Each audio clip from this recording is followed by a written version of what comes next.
ઝઘડિયા તાલુકાના વડિયા મંદિર પાસે જાહેર શૌચાલયનું ઉદ્ઘાટન કરવામાં આવ્યું હતું।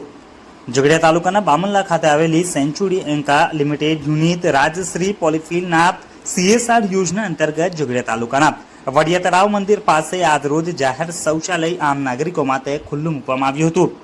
આસપાસના ગામડાના ઘણા લોકો મંદિરે દર્શન કરવા તેમજ માર્ગ ઉપર આવતા જતા વાહન ચાલકો માટે ઝઘડિયા તાલુકાના વડિયા તળાવ મંદિર પાસે શૌચાલયની ખૂબ જ જરૂરિયાત હતી, જેથી Rajshree Polyfil a division of Century Enka Limited સૌજન્યથી આજરોજ જાહેર શૌચાલયનું ઉદ્ઘાટન રાજશ્રી પોલીફિલ કંપનીના આસિસ્ટન્ટ વાઇસ પ્રેસિડેન્ટ સંજય અગ્રવાલના હસ્તે કરી આ શૌચાલય આજથી આમ જનતા માટે ખુલ્લું મૂકવામાં આવ્યું હતું। આ તબક્કે ઉપસ્થિત લોકોએ કંપનીનો આભાર વ્યક્ત કર્યો હતો।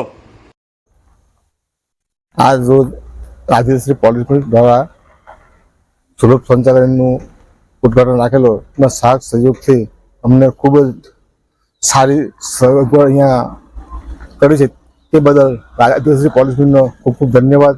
મંદિર વતી ગામ વતી અમે ખૂબ ખૂબ આભાર વ્યક્ત કરીએ છીએ। જય હિન્દ, જય ભારત।